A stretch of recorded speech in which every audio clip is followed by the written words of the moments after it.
నమస్కారం SRK news కి స్వాగతం. ఈనాటి వార్తా విశేషాలు.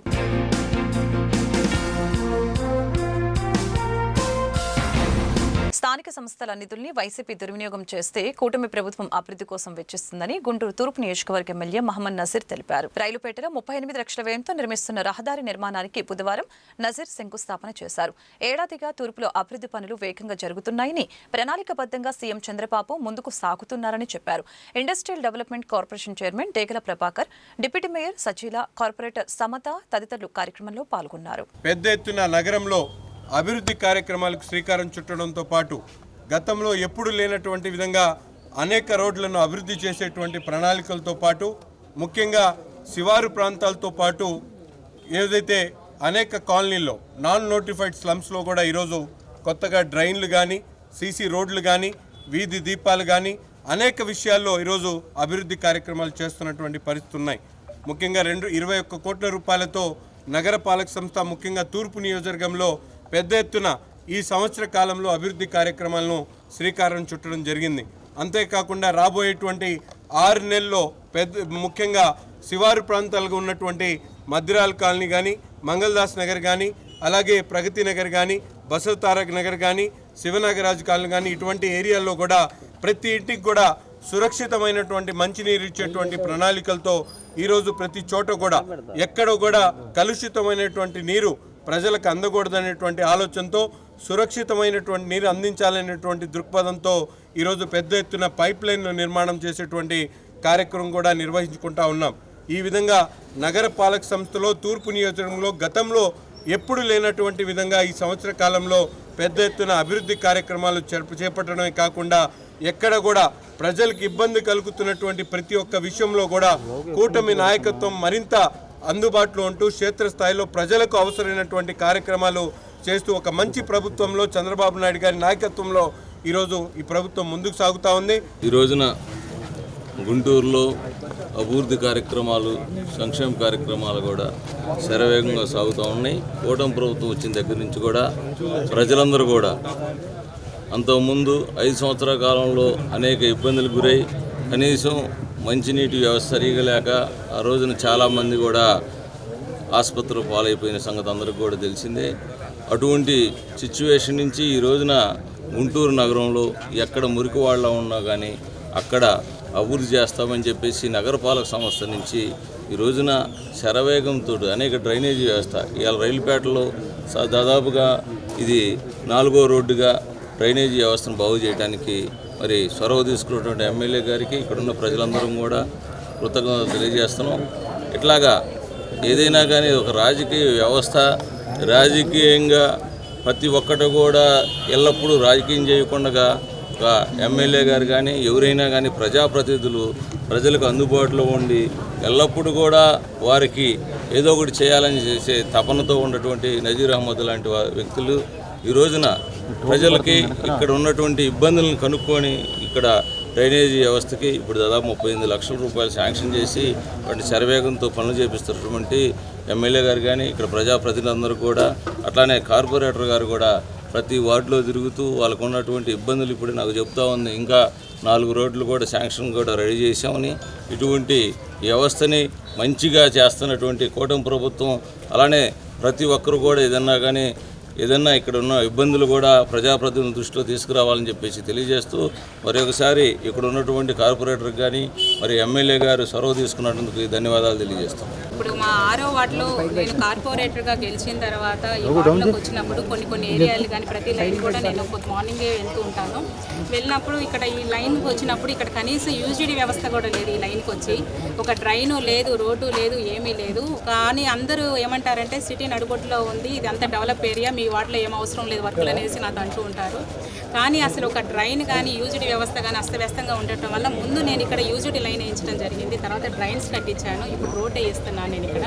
అంతేకాకుండా గత గవర్నమెంట్లో నేను ఇవన్నీ పెట్టడం జరిగింది. కానీ నేను తెలుగుదేశం పార్టీ కార్పొరేటర్ అని ఒక్క దాంతోనే నాకు శాంక్షన్ చేయలేదు. అప్పట్లో చాలా కష్టపడేదాన్ని. ఒక్క రోడ్డు కానీ ఒక డ్రైన్ కోసం కూడా 6 నెలలు 7 నెలలు తిరిగితే కానీ ఒక డ్రైన్ పడేది కాదు.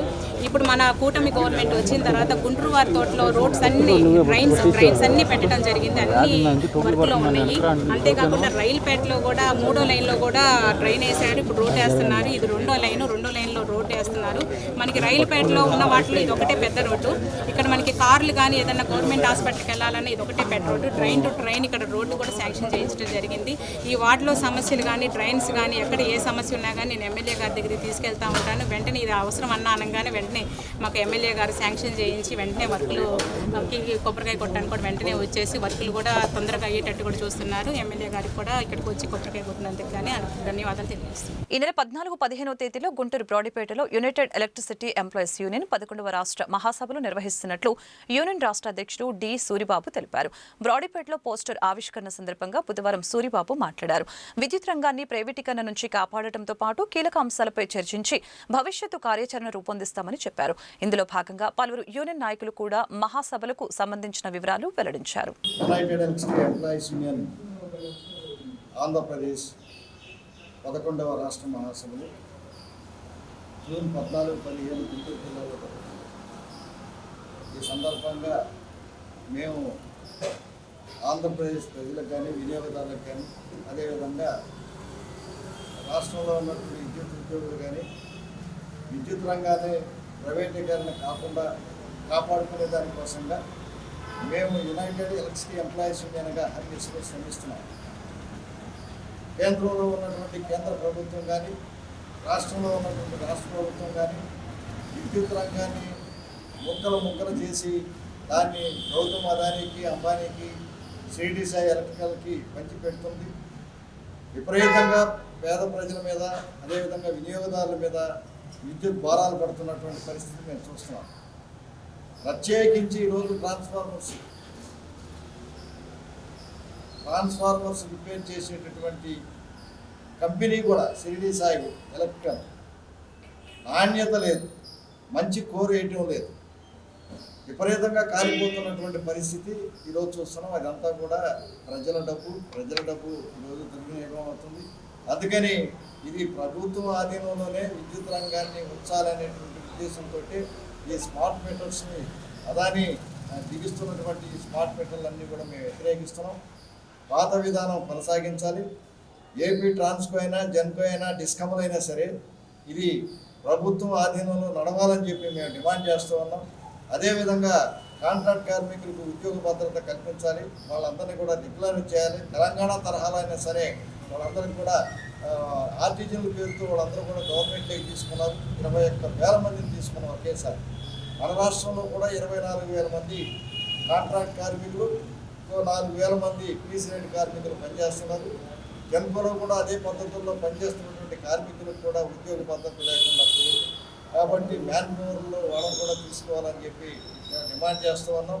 అందుకని ఇప్పుడున్నటువంటి కాంట్రాక్ట్ కార్మికులందరినీ కూడా డిక్లేర్ చేయాలి. అదేవిధంగా గ్రేడ్ 2 చేయాలని మనం రిక్రూట్మెంట్ చేసి 6 సంవత్సరాలు అయింది. ఈ 6 సంవత్సరాల నుంచి కూడా వాళ్ళకి ఎలాంటి ప్రమోషన్లు ఇవ్వడం లేదు. అందుకని గ్రేడ్ 2 చేయాలన్నకి వెంటనే అసిస్టెంట్ లైన్మెన్గా ప్రమోషన్లు ఇవ్వాలని చెప్పి మేము తెలియపరుస్తున్నాం. రాష్ట్ర మహాసభలో ఈ గ్రేడ్ 2 చేయాలమ్మల గురించి కానీ అదేవిధంగా కాంట్రాక్ట్ లేబర్స్ గురించి కానీ అదేవిధంగా పెన్షన్ విధానంలో ప్రభుత్వంలోనే 2004 వరకు ప్రభుత్వం పెన్షన్లు ఇస్తుంటే జీపీఎఫ్ అమలు చేస్తూ ఉంటే ఎలక్ట్రిసిటీ రంగంలో మాత్రం 99కే ఫిబ్రవరి 1వ తేదీకి ఆపేశారు. కాబట్టి మేము డిమాండ్ చేసేది ఏంటంటే మొత్తం విద్యుత్ రంగంలో పనిచేస్తున్నటువంటి ఎసెన్షియల్ సర్వీస్లో పనిచేస్తున్నటువంటి ఈ ఉద్యోగులందరికీ కూడా పెన్షన్ సౌకర్యం కల్పించాలని చెప్పి యునైటెడ్ ఎలక్ట్రిసిటీ ఎంప్లాయీస్ యూనియన్ 11వ మహాసభ డిమాండ్ చేస్తాం. యునైటెడ్ ఎలక్ట్రిసిటీ ఎంప్లాయీస్ యూనియన్ 11వ మహాసభ మన గుంటూరు పట్టణం ముందు జరుగుతూ ఉంది. ఈ యూనియన్ ఏర్పడి 36 సంవత్సరాల సుదీర్ఘ ప్రయాణంలో తొలిసారిగా మన గుంటూరులో యునైటెడ్ ఎలక్ట్రిసిటీ ఎంప్లాయీస్ యూనియన్ 11వ మహాసభ జరుగుతుంది. దీనికి సంబంధించి మన డిపార్ట్మెంట్లో ఉన్న ఇబ్బందుల్ని అలానే కార్మికుల సమస్యల్ని పరిష్కారం చేసేదానికోసం ఈ మహాసభ తీర్మానం చేయనుంది. అలానే గతంలో పేరు విజన్ జరిగిన సందర్భంలో ఈ డిపార్ట్మెంట్ పుట్టినప్పటి నుండి ఎప్పుడు కూడా అలాంటి పేరు విజన్ జరగలేదు. ఇప్పుడు మేము కోరుతుంది యునైటెడ్ ఎలక్ట్రిసిటీ ఎంప్లాయీస్ యూనియన్గా 26వ సంవత్సరంలో జరిగే పేరు విజన్కి కమిటీ ముందుగానే ఏర్పాటు చేసి కార్మికులకి రక్షణ కల్పించాలని చెప్పేసి యునైటెడ్ ఎలక్ట్రిసిటీ ఎంప్లాయీస్ యూనియన్గా డిమాండ్ చేస్తున్నాం. గ్రేడ్ 2 జేఎల్ఎంలు 2019 గాంధీ జయంతి రోజు ఉద్యోగాలు ఇచ్చారు. కానీ ఆ మహానుభావుడు పేరు పెట్టి ఈ విద్యుత్ సంస్థలో గతంలో పనిచేస్తున్న కార్మికులకి ఎలాంటి రక్షణ ఉన్నాయో ఏపీఎస్సిబి రూల్స్ని పాటించడం లేదు. ఆ కార్మికులకి ఇంతవరకు ప్రమోషన్ లేదు. 6 సంవత్సరాలు గడిచినా కానీ వాళ్ళని అదే విధంగా ఉంచారు తప్ప ప్రమోషన్స్ రెట్వే చేయట్లేదు. పర్మనెంట్ అయినట్టుగా కూడా ఇంతవరకు గుర్తించడం లేదు. దీన్ని మా మహాసభ తీర్మానించాలని చెప్పేసి, అలానే ఈ కార్యక్రమం మొత్తంలో కూడా కార్మికుల సమస్యలన్నింటినీ పరిష్కారం చేసేదానికోసం ఈ మహాసభ తీర్మానాలు చేస్తుందని చెప్పి తెలియజేస్తాము. కూటమి ప్రభుత్వం ఏడాది పరిపాలనపై శ్వేతపత్రాన్ని విడుదల చేయాలని సిపిఐ గుంటూరు జిల్లా కార్యదర్శి జంగాల అజయ్ కుమార్ డిమాండ్ చేశారు. కొత్తపేటలోని మళ్ళీ లింగభవన్లో బుధవారం జంగాల మాట్లాడారు. సంవత్సరం నుంచి పేదలకు ఇళ్ల స్థలాలు ఇచ్చే ప్రయత్నం కూడా చేయలేదని మండిపడ్డారు. రైతులకు పెట్టుబడి సాయం 20,000 రూపాయలు ఎప్పుడు ఇస్తారో సమాధానం చెప్పాలని కోరారు. గిట్టుబాటు ధర లభించక రైతులు అనేక ఇబ్బందులు పడుతున్నారని, కూటమి ప్రభుత్వంలో ఉపాధి లేక మహిళలు, యువత తీవ్రస్థాయిలో అవస్థలు పడుతున్నారని అన్నారు. ఎన్నికల హామీలను అమలు చేయడంలో కూటమి ప్రభుత్వం పూర్తిగా విఫలమైందని ధ్వజమెత్తారు. త్వరలో జరగనున్న సిపిఐ మహాసభలో సూపర్ 6 పథకాల అమలుపై సుదీర్ఘంగా చర్చించి పోరాటాలకు రూపకల్పన చేస్తామని అన్నారు. కోట మాల్యాద్రి, హనుమంతరావు, అరుణ్ కుమార్, చైతన్య ఈ సమావేశంలో పాల్గొన్నారు.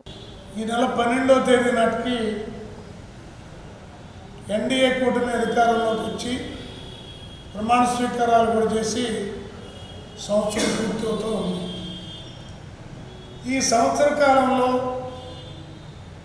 చేసిన వాగ్దానాలను అమలు జరపడంలో ఎంతవరకు సక్సెస్ అయ్యారో, ఏ పథకానికి సంబంధించి వాళ్ళ ప్రయత్నం ఏమిటో ప్రజల ముందు ఉంచాల్సిన అవసరం ఉంది.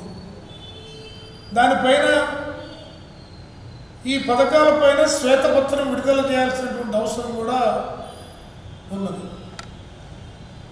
ఇవాళ అధికారంలోకి రాకముందు జగన్మోహన్ రెడ్డి శంకిస్తున్నాడు, అది సరిపోదు. గ్రామాల్లో సెంటున్నర ఇస్తున్నాడు, అది సరిపోదు. కాబట్టి ఇళ్ళు లేని నిరుపేదలందరికీ పట్టణాల్లో 2 సెంట్లు, గ్రామాల్లో 3 సెంట్లు స్థలం ఇచ్చి ఇల్లు కట్టుకోవడానికి 4 లక్షల రూపాయలు ఆర్థిక సాయం చేస్తామని చంద్రబాబు గారు ప్రతి బహిరంగ సభలో ఎన్డీఏ కూటమి నేతలు చెప్పడం అనేది జరిగింది. అలాగే ఆచరణలో ఇప్పటి వరకు ఇళ్ల స్థలాల అర్జీలు సిపిఐ ఆధ్వర్యంలో రాష్ట్ర వ్యాప్తంగా బాధిత లబ్ధిదారులతో పెట్టించడం అనేది జరిగింది. ఇప్పటి వరకు కూడా ఫలానా చోట స్థలాన్ని పేద ప్రజల కోసం ఎక్వైర్ చేశాము, ఇవ్వబోతున్నాము అనేటటువంటి వైపున ప్రయత్నం కూడా లేకపోవడం స్పష్టంగా కనపడతా ఉంది. అలాగే తాము అధికారంలోకి వస్తే రైతులకు ముందస్తు పెట్టుబడిగా 20,000 రూపాయలు ఇస్తామని తెలియజేశారు. ఇవాళ రైతాంగం ఎంత తీవ్రమైనటువంటి నరకయాతన అనుభవిస్తున్నారంటే, కనీసం అన్నం పండించే పంట చేతికి రాక అన్నం పెట్టే రైతు ఆకలితో ఆత్మహత్యలు చేసుకోవాల్సిన దుస్థితి వాళ్ళు ఏర్పడుతా ఉన్నది. ఒక్క పంట కూడా గిట్టుబాటు ధర లేకపోవడం అత్యంత స్పష్టంగా కనపడతా ఉంది. కూటమి ప్రభుత్వం ఎన్నికలకు ముందు ఇచ్చిన హామీలను కూడా నెరవేర్చాలని, ఏదైతే 6 గ్యారెంటీల పేరుతోటి అధికారంలోకి వచ్చిన తెలుగుదేశం ప్రభుత్వం, ఈరోజు కూటమి ప్రభుత్వం అందరూ కూడా అన్నీ కూడా మర్చిపోయినట్టు కనపడతా ఉంది. సంవత్సర కాలం అయిపోతూ ఉంది. రేపటితోటి సంవత్సరం విజయవంతంగా ముగుస్తుందని, మంచి ప్రభుత్వం అని చెప్పుకుంటా ఉన్నారు. కానీ మంచి ప్రభుత్వాన్ని కూడా మీరు చెప్పిన హామీలన్నీ కూడా అటకెక్కించే పరిస్థితిలో ఉన్నట్టు కనపడతా ఉంది. ఏదైతే పేదలకి 2 సెంటు స్థలంలో 4 లక్షల రూపాయలతోటి పట్టణాల్లో కట్టిస్తామని చెప్తా ఉన్నారు. ఈ నగరానికి సంబంధించి అనేక మంది ఇల్లు లేని పేదలంతా కూడా అప్లికేషన్ పెట్టుకోవడం జరిగింది. వాటి మీద ఇప్పటికీ ఎంక్వైరీకి సంబంధించి ఏ రకమైన ఆదేశాలు ఇవ్వలేదు. ఓ పక్క 4 లక్షలతో ఇల్లు కట్టిస్తామని చెప్తా ఉన్నారు తప్ప ఆ ఆలోచన ముందుకు తీసుకెళ్ళిన పరిస్థితిలో సంవత్సరం పూర్తిగా వచ్చిన ఈ పరిస్థితిలో వెంటనే వాటికి సంబంధించినటువంటి ఇప్పటికే అన్ని సచివాలయాల్లో సిపిఐగా సుమారు 15,000 వరకు కూడా పేదలు ఎవరైతే ఉన్నారో వాళ్ళు సచివాలయాల్లో అప్లికేషన్ పెట్టుకున్నారు. అట్లాగే ఎంఆర్ఆర్ ద్వారా మరి ఉన్నాయి అప్లికేషన్లు. అట్లాగే కమిషనర్ గారికి కూడా నగరపాలక సంస్థలో ఇవ్వడం జరిగింది. వీటన్నిటి మీద ఎంక్వైరీ చేసి మరి వెంటనే వాళ్ళందరూ కూడా లబ్ధిదారులుగా చేసి వాళ్ళకి మీరు ఇచ్చిన హామీని నెరవేర్చుకొని మంచి ప్రభుత్వంగా పేరు తెచ్చుకోవాలి తప్ప దాన్ని అటుకే తీసే పరిస్థితిని వెంటనే ఆపాలని, అట్లాగే మరి భారత కమ్యూనిస్ట్ పార్టీ రాష్ట్ర మహాసభలు కూడా మరి డేట్ ఇవ్వడం జరిగింది. మరి ఆగస్టులో రాష్ట్ర మహాసభలు ఒంగోలు నగరంలో జరగబోతా ఉన్నాయి. విశాఖ స్టీల్ ప్లాంటు ఆనాడు 32 మంది విద్యార్థుల బలిదానంతో వామపక్ష పార్టీ ఎమ్మెల్యేలు ఎంపీలు పదవి త్యాగం చేసి ఆనాడు స్థాపించుకుంటే బీజేపీ ప్రభుత్వం కొంతకాలం నుండి విశాఖ స్టీల్ ప్లాంట్ ప్రైవేటీకరణ చేయడం పెద్ద కుట్ర పడుతుంది. ఆ విశాఖ స్టీల్ ప్లాంట్ని ప్రైవేటీకరణ కాకుండా ఉండటం కోసం విశాఖ స్టీల్ ప్లాంట్ పోరాట పరిరక్షణ సమితి ఆధ్వర్యంలో సుమారు 1700 నుంచి పోరాటం జరుగుతూ ఉంది. కానీ బీజేపీ ప్రభుత్వం అధికారంలోకి వచ్చే తర్వాత 11,440 కోట్ల రూపాయలు ప్రకటించి మేము విశాఖ స్టీల్ ప్లాంట్ని పరిరక్షిస్తున్నామని చెప్పి పెద్ద గొప్పగా చెప్పుకుంటే ఈ రాష్ట్రంలో కూటమి ప్రభుత్వం కూడా దాని మీద ప్రైవేటీకరణ ఆపినట్టు ఇచ్చిన హామీ నిలబెట్టుకున్నట్టు పెద్ద బాలాభిషేకాలు చేసి కేంద్ర ప్రభుత్వానికి గొప్పగా పొగిడారు. కానీ ఆ రోజు 11,440 కోట్ల రూపాయలు, అందులో 8,000 కోట్ల రూపాయలు నిర్వహణకు వాడారు తప్ప మిగతాది ఎక్కడా కూడా విశాఖ స్టీల్ ప్లాంట్కి ఉపయోగించలేదు. బీజేపీ ప్రభుత్వం వీఆర్ఎస్ కింద 1230 కోట్ల రూపాయలు ప్రకటించి రెగ్యులర్ ఎంప్లాయీస్ సుమారు 1,400 మందిని తొలగించారు. తర్వాత గత నెలలో కాంట్రాక్ట్ కార్మికుల్ని 2,000 మందిని, తర్వాత మరి దశలో 3,400 మంది కాంట్రాక్ట్ కార్మికులు తొలగించి సుమారు 5,400 మంది కాంట్రాక్ట్ కార్మికులు తొలగించి ఇప్పుడు కాంట్రాక్ట్ కార్మికులు నిరాదీక్ష చేస్తా ఉన్న పరిస్థితి కనపడతా ఉంది. దానికోసం ఏఐటీసీ నేషనల్ కౌన్సిల్లో విశాఖ స్టీల్ ప్లాంట్ పరిరక్షించాలి, ఏదైతే కాంట్రాక్ట్ కార్మికులు తొలగించారో వాళ్ళందరూ పరిలోకి తీసుకోవాలి, విశాఖ స్టీల్ ప్లాంట్కి సొంత గనులు ఏర్పాటు చేయాలి, విశాఖ స్టీల్ ప్లాంట్ని శైలిలో కలపాలని ప్రధాన డిమాండ్ తోటి రేపు దేశవ్యాప్తంగా జరుగుతున్న సమ్మెని జయప్రదం చేయాలని చెప్పేసి మీ ద్వారా మనం చేస్తాం. ఈ వార్తలు ఇంతటితో సమాప్తం. మరొక బులెటిన్ మళ్ళీ కలుద్దాం. నమస్కారం.